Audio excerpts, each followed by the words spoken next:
नमस्कार, मैं हूं अंकुर और आप देख रहे हैं सत्यहिंदी.com। आइए एक नजर डाल लेते हैं अब तक की सुर्खियों पर। केंद्रीय कैबिनेट ने एक बड़ा फैसला लेते हुए महिलाओं की शादी की उम्र को 18 साल से बढ़ाकर 21 साल करने के प्रस्ताव को मंजूरी दे दी है। इसकी मांग लंबे वक्त से की जा रही थी। भारत में अभी तक महिलाओं के लिए शादी की न्यूनतम उम्र 18 वर्ष और पुरुषों के लिए ये 21 साल थी। प्रधानमंत्री मोदी ने पिछले साल आज़ादी वाले दिन ऐसा किए जाने का जिक्र किया था। कुछ और मौकों पर भी उन्होंने इस बात को लोगों के सामने रखा था।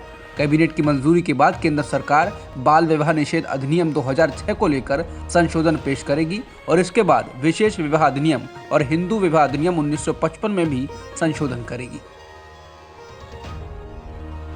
आज से बैंक कर्मचारी 2 दिनों की हड़ताल पर जा रहे हैं। वो ऐसा सार्वजनिक क्षेत्र के बैंकों के निजीकरण के विरोध में कर रहे हैं।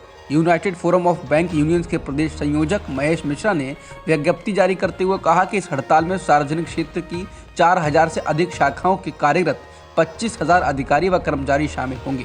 उन्होंने बताया कि केंद्र सरकार संसद के मौजूदा सत्र में बैंकिंग कानून संशोधन विधेयक ला रही है। इससे भविष्य में किसी भी सरकारी बैंक को निजी क्षेत्र में देने का रास्ता साफ हो जाएगा। इसी के खिलाफ बैंक कर्मचारी 16 और 17 दिसंबर को 2 दिनों की हड़ताल करेंगे। पश्चिम बंगाल की मुख्यमंत्री ममता बनर्जी ने नगर निगम चुनाव के लिए प्रचार के दौरान एक रैली में कहा कि 2024 में बीजेपी को वैसे ही हराएंगे जैसे बंगाल विधानसभा चुनाव में हमने हराया। ममता ने कहा कि बंगाल सामुदायिक सौहार्द की जगह है। बंगाल जो आज सोचता है, भारत कल सोचता है। हम बीजेपी को अगले 2024 के लोकसभा चुनाव में हरा देंगे। बीजेपी के साथ वही होगा जो राज्य के विधानसभा चुनाव में हुआ। ममता ने कहा कि मैं बीजेपी को 2024 के चुनाव में पूरे देश में हारते हुए देखना चाहती हूँ। फिर से खेला होवे।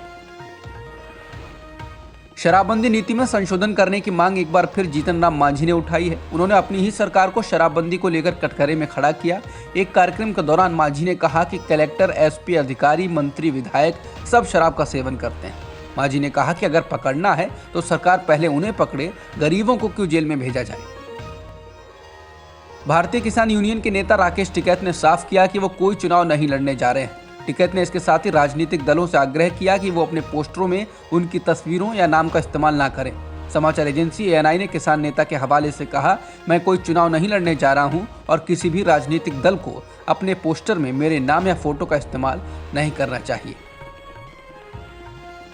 थल सेना प्रमुख general Manoj Mukund Naravane chairman of the defence staff committee के अध्यक्ष बने हैं। ये जिम्मेदारी सेना के तीनों अंगों के चीफ में जो वरिष्ठ होता है उसे दी जाती है। पहले इस जिम्मेदारी chief of defence staff general Bipin Rawat के पास थी, लेकिन हेलीकॉप्टर में उनके निधन के बाद से तीनों चीफ में सीनियर मोस्ट होने की वजह से जनरल नरवणे को ये जिम्मेदारी मिली है।